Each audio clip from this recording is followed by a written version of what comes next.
Amém. Hoje eu quero falar sobre algo que toca toda a criação e que, se não fez parte da tua jornada na última estação, pode fazer parte da tua jornada na próxima. Eu quero falar sobre o medo. O medo, ele é tão poderoso quando a gente dá acesso, mas se torna tão insignificante quando a gente aprende a lidar com ele. Porque fundamentalmente o medo, ele é formado pela dúvida e ele é nutrido por ela também. Se você tem medo de falir, você tem dúvida se vai continuar prosperando. Se você tem medo de talvez fracassar no teu casamento, você ainda tem dúvidas se Deus vai manter a tua casa de pé. Faz sentido, sim ou não? Se você tem medo de não romper, você tem dúvida se vai conseguir para o próximo nível. Você pode pegar qualquer área da tua vida que você tem enfrentado medo em qualquer escala, e você vai perceber que fundamentalmente a dúvida é o que deu acesso ao medo. E é interessante porque no outro oposto a gente vê a palavra, a gente vê o verbo, a gente vê a verdade. Em vários momentos Deus se apresenta exatamente assim. Em um momento Jesus fala: eu sou o caminho, a verdade e a vida, e ninguém vai ao Pai se não for através de mim. Jesus se apresenta como a verdade, porque a verdade não dá espaço para dúvidas. Ele é quem diz que é, ele faz o que diz que vai fazer. Então você percebe que quanto mais eu entendo quem Deus é, menos espaço tem para as dúvidas acessarem o meu coração. A Bíblia em outro momento diz que o verdadeiro amor lança fora todo medo. O conhecimento da verdade mantém o meu coração seguro. O conhecimento das promessas mantém o meu coração em paz.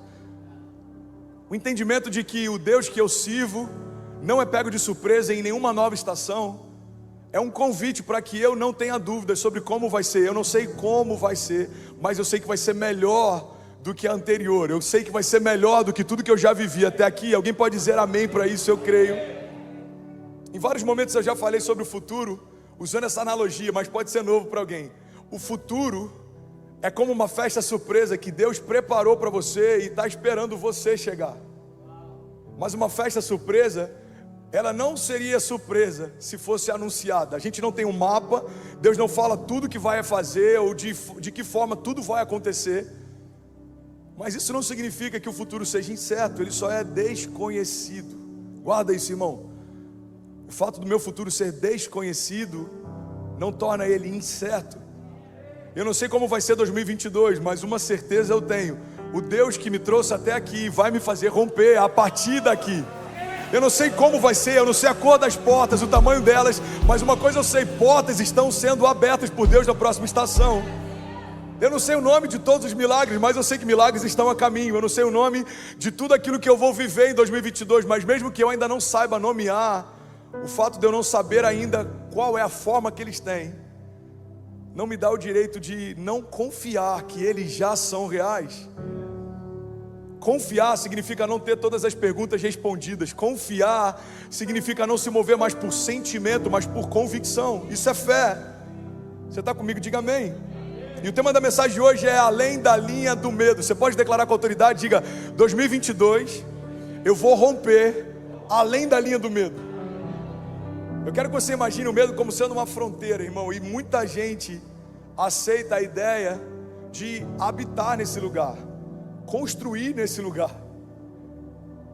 Pastor, eu estou com medo de algumas coisas, mas eu vou construir nesse lugar. Mesmo que em alguns momentos eu esteja animado, outros eu estou desanimado, mas isso é normal. Não, irmão, não é o que Deus tem para você. Porque o que Deus tem para você não é o que é normal. O que Deus tem para nós é algo sobrenatural. A inconstância é natural, mas uma fé inabalável é sobrenatural. O medo é natural, mas a esperança viva, independente das circunstâncias, é sobrenatural. O salmista diz: olha, mesmo que eu ande pelo vale da sombra da morte, isso é natural. Mal nenhum eu temerei, porque tu estás comigo. Um Deus que caminha ao meu lado, isso é sobrenatural. O Senhor prepara uma mesa para mim na presença dos meus inimigos, e me honra ungido a minha cabeça com óleo, o meu cálice faz transbordar. Irmão, isso é sobrenatural. Um Deus que não só me honra, me prospera, me unge, mas prepara uma mesa para mim. Olha o nível de cuidado de Deus, irmão. Ele me guia mansamente em meio a cenários adversos. Ele me dá direção para que eu não fique perdido, mesmo que seja em meio a vales de sombra e morte. E quando chega no final dessa estação, Ele prepara um lugar de honra. É sobre isso que eu quero falar nessa manhã. Você pode declarar comigo, diga: eu vou romper além da linha do medo. Irmão, se algo tocar você nessa mensagem, seja livre, ok? Se você quiser levantar, se você quiser falar, preach, pastor, come on, let's do it, amém. Ainda bem que eu vim, fica à vontade. A gente é avivado aqui, amém? Eu lembro de uma frase que me marcou há algum tempo atrás e tem tudo a ver com a mensagem de hoje. Ela dizia assim: para você sentir medo, conhecendo quem Deus é, você vai precisar esquecer quem Ele é. Para quem já conhece o caráter de Deus, a única forma de sentir medo de novo é se esquecendo quem Ele é. Olha para mim, irmão. Pastor, mas tem muita gente que é apaixonada por Jesus, que está na igreja, mas ainda sente medo em tudo que vai fazer. Talvez não tenha tido ainda um pleno conhecimento de tudo que Ele é. Você pode ter um acesso à revelação de um Deus que salva, você crê que Ele é Salvador, mas talvez você ainda não tenha tido acesso à revelação de um Deus que prospera. Talvez você ainda não prosperou. Talvez você já tenha entendido e aceitado a ideia de um Deus que cura, mas talvez você ainda não tenha aceitado a ideia de um Deus que governa em meio ao caos. Irmão, é possível conhecer uma das facetas do caráter de Deus, mas ainda assim não conhecer todas elas. A Bíblia diz que a glória de Deus está em ocultar certas coisas e a glória dos reis está em descobri-las. Todos os dias a gente vai conhecendo uma nova faceta do caráter de Deus. E quando a gente conhece quem Ele é, tem novos níveis de revelação do que Ele é capaz de fazer. Então o que eu quero falar para você nessa manhã, você está comigo? Diga amém. É que quando eu tenho a plena revelação de quem Deus é, para eu sentir medo de novo, eu vou ter que esquecer quem Ele é. Quem Deus é, André? Ele é inabalável. Todas as coisas podem passar, mas as suas palavras não passarão. Ele é imutável. A Bíblia diz que Jesus é o mesmo ontem, hoje e para sempre. O caráter dele não sofre variação, nem de humor, nem de acordo com as circunstâncias, nem de acordo com o que eu faço. Irmão, Deus não abortou o meu futuro, mesmo conhecendo os pecados do meu passado. Deus sabe o que eu fiz e ainda assim continua me chamando daquilo que eu vou me tornar. Ele não muda. Ele não muda. Ele não manda Judas sair da mesa, mesmo sabendo que iria traí-lo tempos depois. Ele não muda o tratamento de Judas quando aproxima dele com um beijo para atrair o filho do homem. Ele fala: amigo, com um beijo você trai o filho de Deus, o filho do homem. A gente olha Jesus chamando o seu traidor de amigo. É porque a falta de caráter de Judas não mudou o caráter de Jesus. Então a gente entende que Ele é um Deus inabalável, a gente entende que Ele tem um caráter imutável, a gente entende que Ele se move em graça, que mesmo conhecendo meus erros do passado, Ele não abortou meu futuro. A gente entende que Ele não é próspero, Ele é a prosperidade. Aquilo que gerações mataram para conquistar, Ele utilizou como matéria-prima para fazer os fundamentos das ruas pelas quais a gente vai passear na glória. Então não tem nada que falte nele. Ele é perfeito, Ele é o princípio e o fim de todas as coisas. Ele é o alfa e o ômega. Você está comigo? Então guarda isso, irmão. Todas as vezes que o medo bater a porta, eu preciso trazer à memória as características do Deus que eu sirvo. Se o medo vier trazendo acusações, lembra da graça. Não há mais acusação para aqueles que estão em Cristo Jesus. Fomos feitos nele santos, inculpáveis e livres de qualquer acusação. Se o medo vier bater na tua porta com dúvidas a respeito do teu futuro, lembra do que a palavra diz a teu respeito. Eu bem sei os pensamentos que eu tenho a vosso respeito, diz o Senhor. Pensamentos de paz e não de mal, para te dar o fim que você deseja.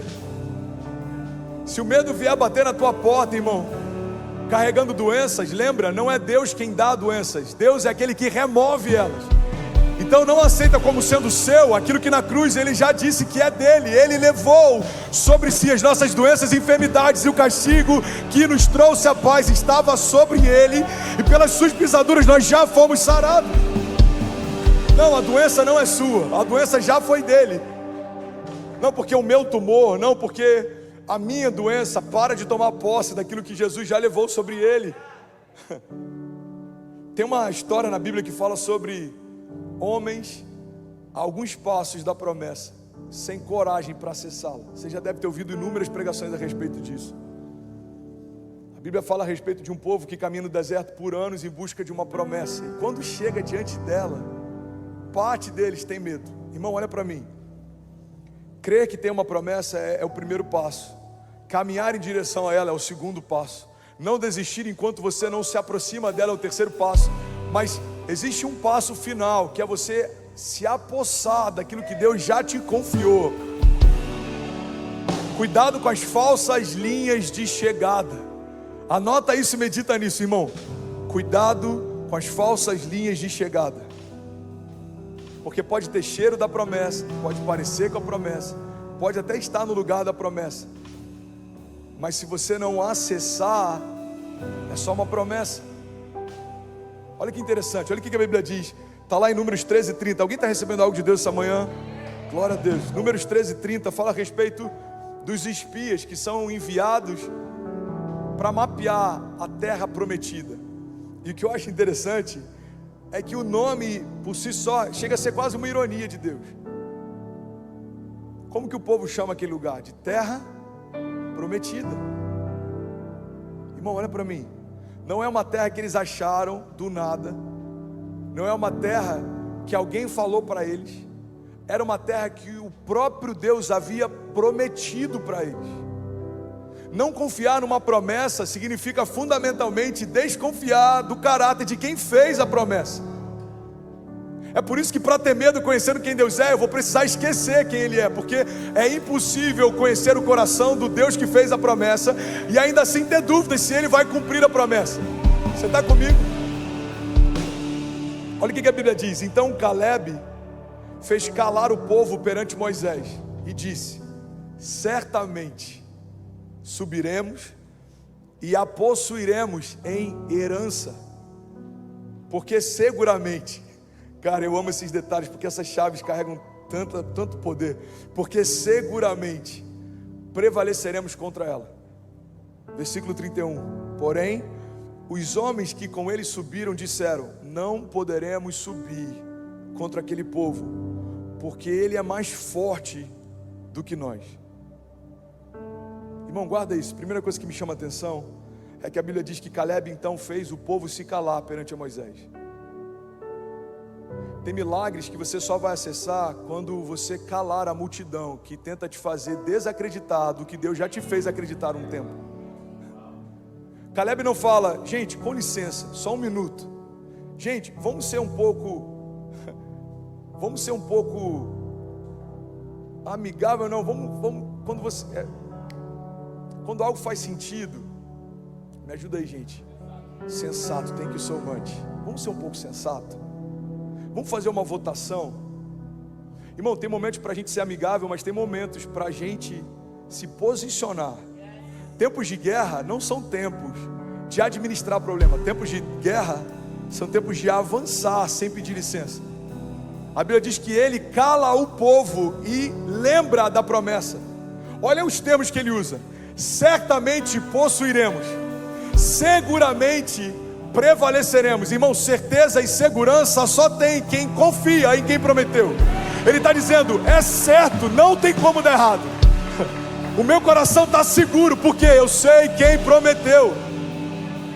Então ele cala a multidão e ele traz à memória a promessa. Irmão, tem promessas que você não está confiando, porque a voz dos ruídos ao teu redor se tornou mais alta do que a voz da promessa dentro de você. A gente vê isso com a filha de Jairo. A Bíblia diz que quando chega lá, Jesus diz: olha, a menina não morreu, apenas dorme. E a multidão riu dele. Guarda isso, irmão. A multidão que chorava a morte dela, agora ri do milagre dela. Olha para mim. Você percebe que a multidão não tem dificuldade de chorar a tua desgraça, mas tem dificuldade de celebrar o teu milagre? Eu quero pregar nessa manhã. Tem alguém que está comigo? A filha de Jairo morreu, todo mundo se reúne para chorar. Jesus chega na casa e fala: não, ela não morreu, ela apenas dorme. Todo mundo começa a zombar do milagre. Irmão, chorar com os que choram é bíblico, mas se alegrar com os que se alegram também. E a multidão nem sempre tem as duas partes, dos dois lados dessa moeda. Tem gente que quer chorar com você, mas não consegue celebrar com você. Por quê? Porque a dor conecta. A dor é algo que é fácil de conectar. É por isso que uma pregação almática é fácil da gente se conectar. A gente está chorando, daqui a pouco está todo mundo emocionado. Por quê? Porque a minha dor conecta com a sua. É um ponto de contato. E a multidão tem essa característica. A multidão consegue se assimilar e ver algo que conecta com a sua dor, mas nem sempre ela vai confiar no milagre que Deus prometeu para você. E é por isso que o que Caleb fez foi exatamente o que Jesus fez tempos depois. A Bíblia diz que Jesus então mandou que a multidão saísse, e aí então ele entrou na casa. Tem milagres que só vão entrar na tua casa quando a multidão sair dela. A promessa só começa a ter mais espaço dentro do meu coração quando as opiniões começam a ter menos espaço dentro dele. Você está comigo? Diga amém. Então Caleb fez calar o povo perante Moisés e disse: certamente subiremos e a possuiremos. E aqui tem uma outra chave poderosa: e a possuiremos em herança. Caleb sabia que a conquista que eles viveriam não tinha a ver com a força dos exércitos que eles tinham, mas com a força da promessa que eles carregavam. Irmão, olha para mim. Não tem nada mais poderoso do que receber de Deus aquilo que Deus desejou te dar. É uma herança, é irrevogável, é intransferível, é inquestionável, está acessível. O que eu preciso ter? O que eu preciso fazer então, pastor, para poder ter acesso à minha herança? Primeiro você precisa conhecer ela. Alguém que não sabe a herança que carrega é como alguém que não carrega herança nenhuma. Segundo, você precisa ter consciência, maturidade para receber a herança. A Bíblia diz que o herdeiro, enquanto é menino, de nada difere do escravo, mesmo que seja dono de tudo. A Bíblia está dizendo, a questão não é se você tem herança, a questão é se você tem maturidade para poder acessá-la. Porque enquanto não temos maturidade para acessar a herança, de nada diferenciamos dos escravos, não temos acesso a nada. Caleb entendeu algo que poucos entenderam. Essa terra vai ser conquistada não porque o nosso exército é bom, mas porque a nossa herança, ela é real. Irmão, deixa eu liberar algo sobre você. Você pode levantar suas mãos em nome de Jesus? Eu declaro que 2022 vai ser um ano de você fazer menos força e viver mais milagres por graça. Favor imerecido marcando os seus dias. Favor imerecido levando você a lugares que sozinho você não poderia. Eu declaro em nome de Jesus, a gente não vai caminhar debaixo de uma autojustiça.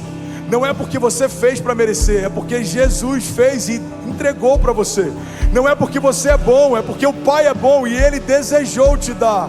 Eu declaro em nome de Jesus, irmão, a herança que Ele estabeleceu para essa nova estação sendo liberada sobre você, e nada vai reter aquilo que Deus declarou que te daria. Eu declaro plenitude sobre você e sobre a tua casa, para viver cada promessa que Deus confiou para você. Se você crê nisso, diga amém. Você pode celebrar no seu lugar.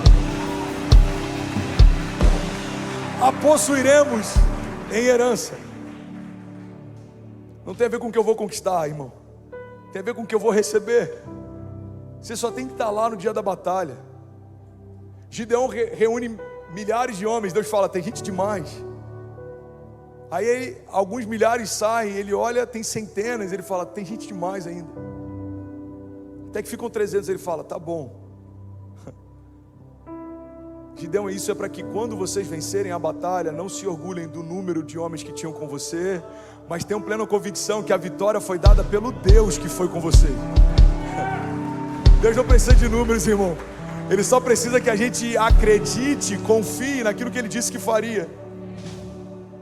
Se Deus disse que vai acontecer, declara comigo, já aconteceu. Porém os homens que com ele subiram disseram, não poderemos subir contra aquele povo, porque ele é mais forte do que nós. E aqui tem uma outra chave interessante. Números 13, 33, um pouco mais à frente, eles falam assim, nós éramos aos nossos olhos como gafanhotos, e assim também éramos aos olhos deles. Olha que interessante. Eles olham para o seu exército e olham para aquele exército e eles falam: aos nossos olhos, a gente é como um gafanhoto, e aos olhos deles também. Só esqueceram de perguntar aos olhos de Deus como eles se pareciam. Mas sabe o que é interessante? Olhando para a história deles, isso parece óbvio, mas é exatamente aí que a gente tropeça muitas vezes. A gente se olha e procura no espelho respostas para viver o que Deus disse que a gente viveria, e não encontra, porque não é natural o que vai te dar acesso a uma promessa sobrenatural. A gente olha para os desafios, para os nossos gigantes, e a gente olha para eles e olha para a gente e fala: não tem como acontecer. Mas a promessa não acontece por aquilo que você tem, ou pelo tamanho que os seus gigantes têm, mas é por aquilo que Deus disse que faria. Deus disse que faria algo na América, então eu não posso olhar para mim e falar: eu não tenho visto, eu não falo inglês, eu nunca vim para cá, está tudo novo, não conheço ninguém. Ou olhar para a América e falar: tem outros ministérios mais incríveis, que estão aqui há mais tempo, que tem mais recursos, porque não tem a ver comigo e não tem a ver com eles, tem a ver com Ele. Faz sentido para você? Ele ama confundir os que pensam que são e promover os que sabem que não são, mas sabem quem Ele é. Os que pensam que são serão abatidos. A soberba precede a queda. Os que sabem que não são e confiam no grande eu sou, esses são os improváveis. É quando a gente vê alguém que a gente fala: cara, não faz sentido o que ele está vivendo. Pois é, ele parou de olhar para si e para os outros e voltou a olhar para quem prometeu. Irmão, olha para mim. 2022 tem inúmeras promessas esperando por você e para a tua casa. Mas se você olhar para a economia, você vai desistir de confiar nelas. Se você olhar para as fronteiras, se você olhar para a política, se você olhar para as circunstâncias, se você olhar para o que os outros dizem, Deus está chamando a gente a olhar de novo para aquilo que Ele já disse que faria. Você está comigo? Eles se sentiam fracos em relação aos povos que já estavam lá. Mas essa é a chave. O que vai te dar acesso à promessa não é a tua força, é a promessa. A promessa é a chave que abre qualquer porta. Você já parou para perceber, irmão, que independente do tamanho das portas, todas elas carregam quase que proporcionalmente o mesmo tamanho de chave? Você teve a oportunidade de ir na casa de alguém milionário, ou alguém que tem muito dinheiro, e a porta da casa dele é maior do que o pé direito dos 2 andares da sua? Alguém já foi numa casa assim? Aí você olha aquela porta e fala: mano... Mas a chave que abre aquela porta não é proporcional ao tamanho daquela porta. Esse é o poder da chave. A chave é o que libera acesso. Se são portas pequenas ou portas enormes, o que você precisa para acessar é a chave. Qual é a chave que vai te dar acesso à promessa? Se você crer e não duvidar, assim será feito. Em outro momento a Bíblia diz: tudo é possível ao que crê. A fé é tratar coisas que não são como se já fossem. O que dá acesso à promessa é crer e não duvidar. Aqui a gente está vendo homens que voltaram dizendo: não tem como, vamos desistir. A gente está vendo um homem que está dizendo: irmão, Deus prometeu, vai acontecer. E eu sei que a gente já ouviu tantas pregações sobre promessas, a gente já ouviu tantas coisas sobre promessas, que talvez a gente nem tenha tanta certeza mais se todas elas vão se cumprir. Promessa virou um termo quase que subjetivo na igreja, principalmente evangélica. Você tem promessas? Eu tenho. Você sabe quais são? Não, mas eu tenho, elas estão aqui. Irmão, você precisa conhecer as suas promessas. Conhecer as promessas é como um Deus que mostra o final da história e não mostra o meio do caminho. Quando você pensar em desistir, você vai lembrar de como vai terminar, e o teu coração vai ter uma firme convicção: se não é o que Deus prometeu, ainda não é o final da minha história. É como aquela citação do Billy Graham: eu já li o último livro da Bíblia, vai terminar, tudo bem. Pois quantas forem as promessas feitas por Deus, tantas tem em Cristo o sim. Por isso, por meio dele, o amém é pronunciado por nós, para a glória de Deus. Ora, é Deus quem faz que nós e vocês permaneçamos firmes em Cristo. É Ele quem nos ungiu e nos selou como sua propriedade, e pôs em nós o seu Espírito e nos nossos corações como garantia daquilo que está por vir. A palavra está dizendo, irmão, somos propriedade de Deus e Ele já colocou no nosso coração uma garantia daquilo que está por vir. Eu não sei você, mas eu estou com uma santa expectativa em 2022. Eu não sei o que você viveu até aqui nos últimos 2 anos, mas eu creio que Deus pode acelerar em 1 ano aquilo que a gente ainda não viveu em 10. Ele me deu uma garantia, Ele vai fazer coisas extraordinárias em 2022, então Ele não precisa me provar mais que Ele é Deus. Irmão, eu já desisti de pedir para Deus me provar que Ele é Deus. Deixa Deus ser Deus, irmão. Ele sabe o que faz. Se a gente não entender o significado da palavra herança, a gente ainda não entendeu o significado da palavra graça. Tua herança é por graça, irmão. Tiago 1,17 diz: toda boa dádiva e todo dom perfeito vem do alto, descendo do Pai das luzes, que não muda como sombras inconstantes. Romanos 8,17 diz: se somos filhos, então somos herdeiros, herdeiros de Deus e co-herdeiros com Cristo, se de fato participamos dos sofrimentos, para que também participemos da sua glória. Esse é o momento que você normalmente celebra. Hebreus 10:23 diz: apeguemo-nos com firmeza à esperança que professamos, porque aquele que prometeu é fiel para cumprir. Glória a Deus. Salmos 119:50. Esse é o meu consolo no meu sofrimento. A sua promessa me dá vida. Olha para mim, irmão. Olha a chave que o salmista está liberando para a gente. Esse é o meu consolo no meu sofrimento. A sua promessa me dá vida. Tem gente desistindo porque acredita que um período de crise significa a ausência de Deus. Deus se esqueceu de mim, Deus me abandonou. Não, irmão. A Bíblia está dizendo que é no meio do sofrimento que a promessa dá vida, é no meio da crise que a promessa me restaura, é no meio dos vales que a promessa me sustenta, é diante dos gigantes da terra prometida que a promessa me dá ousadia. A Bíblia diz que o Senhor não nos deu espírito de covardia, mas de poder, de amor e de equilíbrio. Eu carrego uma promessa, e aquele que prometeu é fiel para cumprir. Domingo passado eu preguei sobre poços entulhados, e o que faz Isaac olhar para poços entulhados, e ao invés de tentar começar algo novo, ele reconstrói o que foi destruído, porque ele sabia, havia uma promessa de Deus sobre o seu pai, e havia uma promessa de Deus sobre ele e sobre os seus filhos.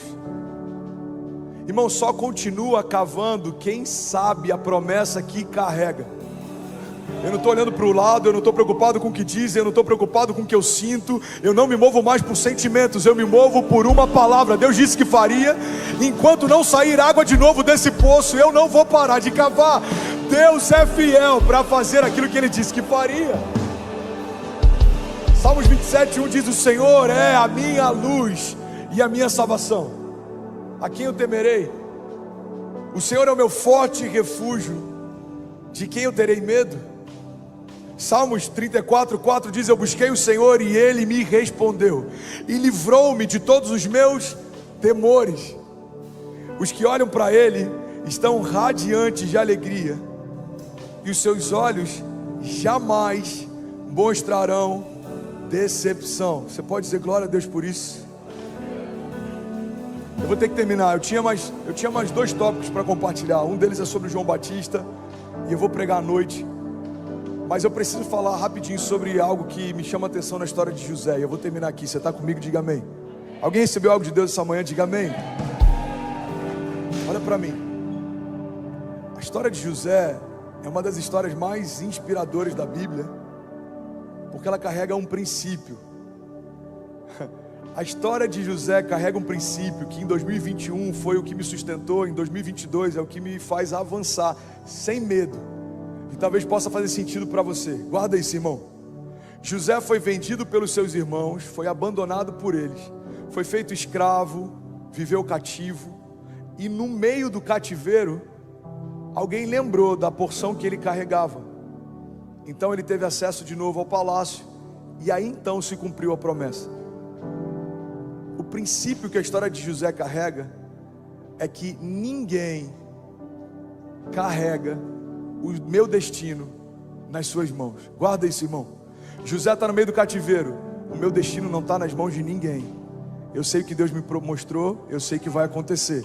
José está no meio da casa de Potifar, ele está sendo perseguido. O meu destino não está nas mãos de ninguém. Eu sei o que Deus mostrou, eu sei que vai acontecer. José está no meio de uma cela. O meu destino não está nas mãos de ninguém. Eu sei o que Deus me mostrou e eu sei que Ele vai cumprir. Irmão, guarda isso em nome de Jesus. A única coisa que faz você permanecer com o teu coração firme em Deus, independente das circunstâncias, é saber que o seu destino não está mais nas mãos de ninguém, porque você já colocou nas mãos do Senhor. Então guarda isso em nome de Jesus, irmão. Alguns anos atrás tentaram me perseguir e a única promessa que me manteve de pé foi: o meu destino não está na mão de homens, por mais que pareçam poderosos aos meus olhos. O meu destino já foi confiado às mãos do Senhor. Há 33 anos atrás, médicos disseram para minha mãe: aborta, essa criança não vai nascer saudável. Mas glória a Deus que dentro do ventre da minha mãe já pulsava uma palavra: o destino do André não está nas mãos de ninguém, já foi depositada nas mãos do Senhor. 2019, irmão, coisas se levantaram. Vamos fechar a igreja, vamos voltar para o Brasil, vamos parar de confiar em Deus.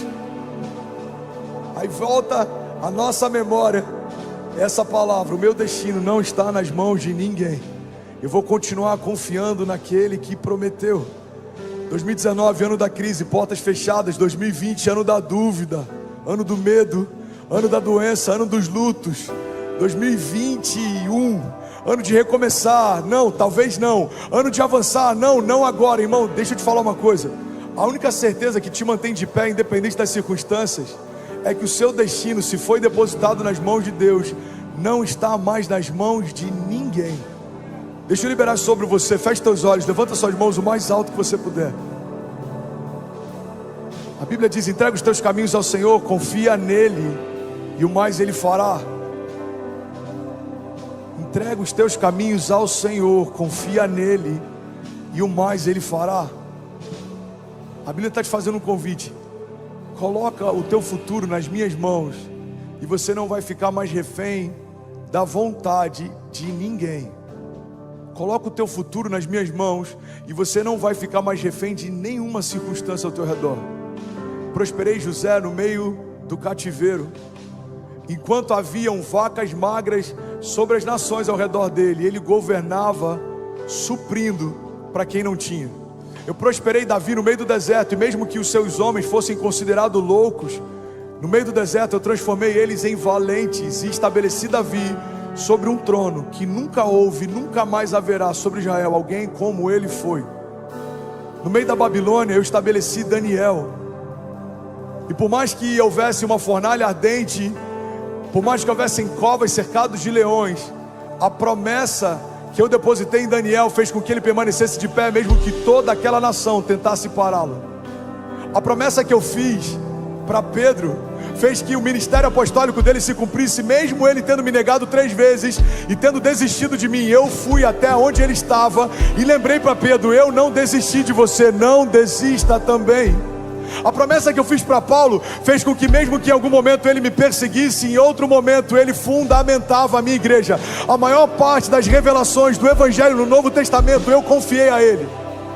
A promessa que eu fiz para cada herói da fé fez com que, mesmo em meio às circunstâncias, eles permanecessem no lugar que eu plantei. A promessa que eu fiz para Jesus fez com que, mesmo que ele estivesse em meio ao inferno, tendo se tornado pecado e maldição no lugar da criação, ao terceiro dia eu enviei o Espírito de vida para trazê-lo de volta da morte, e se cumpriu a palavra que eu já havia liberado antes do meu filho ser morto naquela cruz.